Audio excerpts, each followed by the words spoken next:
I'm going to take a look again at Leisen Reimer. It's a kind of useful tree, lattice type construction, because it offers properties of fast convergence relative to Cox Ross Rubinstein, particularly for a low number of steps. Some of the features associated with Leisen Reimer are very desirable. We could take a quick look here in terms of the behavior of the tree. If we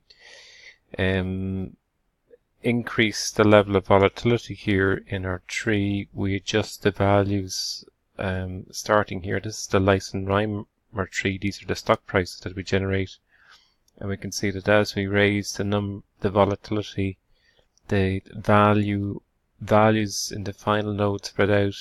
There is a kind of clustering here that was also noteworthy in the Cox Ross Rubinstein tree, but here in Leisen Reimer tree we find that increasing the volatility implies that the extreme values, particularly in terms of where the stock price potentially can go, become elevated very quickly.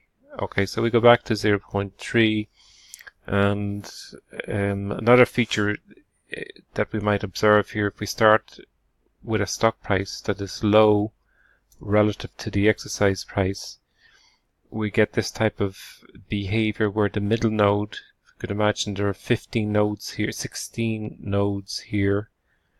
At the end, we start off at 20, which is consistent here with the initial spot price in the option valuation, and we go from 20 all the way up to 100. By the time we're finished, the value will be the node at the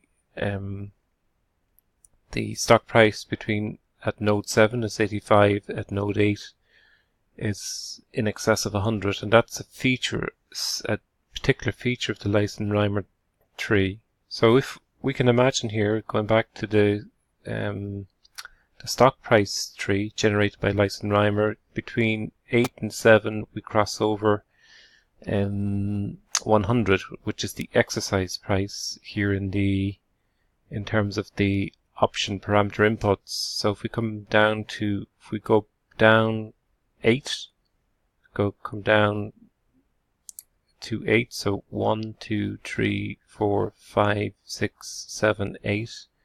If we come down 8, we're at 105, so 1, 2, 3, 4, 5, 6, 7, 8, and that 8 is just slightly, we can see it there in terms of the 105.20 that's popping up, 1505.20, and the value immediately below is the 85.62, and that also is equivalent to this figure here, 85.62 and 105.21. So the Leisen Reimer tree is geared towards putting the middle value in the terminal node, the middle terminal node values, one in excess of 100 and one less than 100. Again, that reflecting the exercise price. If we change this to 80, again that would change again, and the value we would obtain here in terms of the middle node would be crossing between 83 and 69. So we cross the exercise. Again, it's a distinctive feature of Leisen Reimer that is not noted with Cox Ross Rubinstein. We know with Cox Ross Rubinstein the behavior of the tree is quite different. Again, I might go back and change these to the original values, so 100 and 100. Okay, were the initial values we observed. So if we go back to the Cox Ross Rubinstein, this is the Leisen Reimer tree. If we go back to Cox Ross Rubinstein, we note that if we change the value of the stock price or the exercise or the volatility, right? If we change the stock price here, for instance, to 150, the number of nodes in the tree that, again, noting that this is the American option pricing tree, the number of nodes here associated with the 0 region compresses. And if we lower the value in terms of, we have 60, which is lower than the exercise, the chance that the stock price will be higher, will end up in the money, be higher than the exercise price at maturity, is reduced. And we can see the 0 region has expanded here. Again, this is the stock price tree, and directly underneath we have the American option pricing tree. In other words, we have the option valuation based on the American tree. If we go to the second, the penultimate nodes, we can see that we're taking the maximum of either the time value of the option or the intrinsic. So this is the American valuation tree. To look at the European tree for a moment, we can see that the region of the zeros is exactly the same, and the last set of nodes matches that of the European. It turns out in this instance that both American option and European option are equivalent given these parameter values. So the parameter values I have here are shared with here, and likewise shared with here. For these parameter inputs, the American option is 1026, likewise for the European option is 1026. That largely comes down to the fact that the dividend here is 0. If we raise the value of the dividend, that would imply that we run the risk of getting earlier exercise. So for instance, if I put the value of B to 0, that's equivalent to increasing the value of the dividend to 7%, because B is equal to R negative Q. Okay, and we have 7% here. Now when we look at the value of the options, we can see a difference, and we note that in the Cox Ross Rubinstein tree, the value of the American call exceeds the value of the European call. Again, the value here is shared with here, and the value of the European call is shared with this code that VBA code that I took from Espen Hogue. Okay, so the manual tree is mimicking the VBA results. Okay, now again, the explanation here is if the dividend is non-zero, if the dividend exceeds 0, we run the risk of early exercise, and that's something that we need to take account of. Also, it's curious, slightly intriguing how we might present this particular result in terms of the early exercise boundary. I can trace that out here, and one of the features that we will observe typically with the early exercise boundary, the green region here, denotes where early exercise is taking place, and you can see that it's a relatively continuous boundary with only slight adjustment in terms of the IJ cell referencing. That's also a feature that we'll observe with Leisen Reimer. Now I might go back and change the figures here to the original figures, so 0.07, and we've 1026, 10, 105. Okay, they look BR, and okay, so let's do it from this side. Let's change the dividend. Okay, let's change this to 0.07, and that means the dividend is 0. If we observe the value of the option 1026 for the American option, 1026 for the European option, and we verified that here with the VBA code for the European option. When we look at the Leisen Reimer manual tree, again the values are going to be different. They're not going to be the same because the step size is relatively small, and Leisen Reimer is a different model to Cox Ross Rubinstein. If we increase the step size, both will converge together.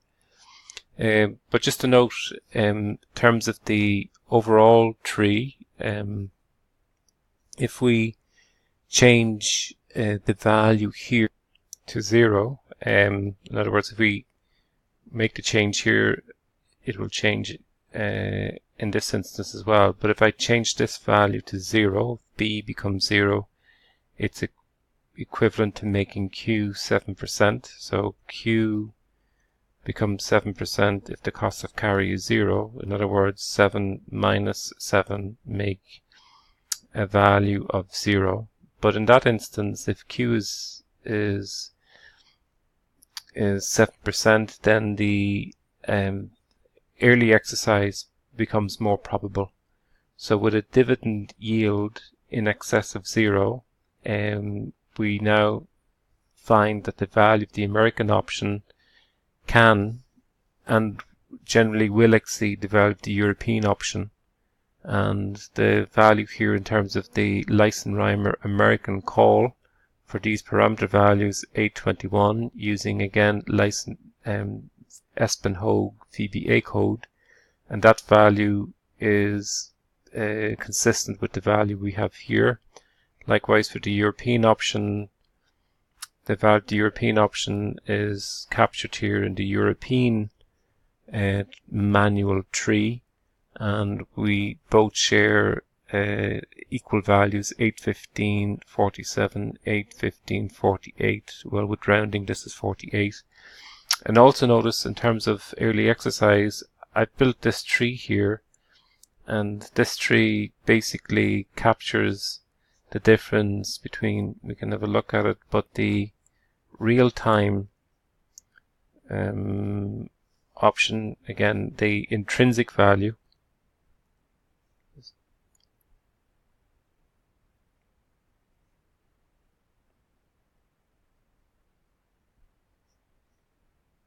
okay, so we're looking here at the intrinsic value of the option. The intrinsic is the stock price minus the exercise, stock price maximum of S minus X. We've pulled out the final value, the ultimate nodes. We're starting here with the pentultimate, where J is equal to 14. So all these here represent the intrinsic value of the options, and we compare the intrinsic value of the options against, if you like, the V38. So let's just have a look at that. It's the real-time American option. Okay, so just to put in perspective here, this value here is the value obtained from these two here, right? So if you like, it's a real time, it's the, again, if we take a closer look, it's the real time value of the American option. So we take the value of the American option and we discount it at P, and 1 minus P, and our discount rate E negative RT.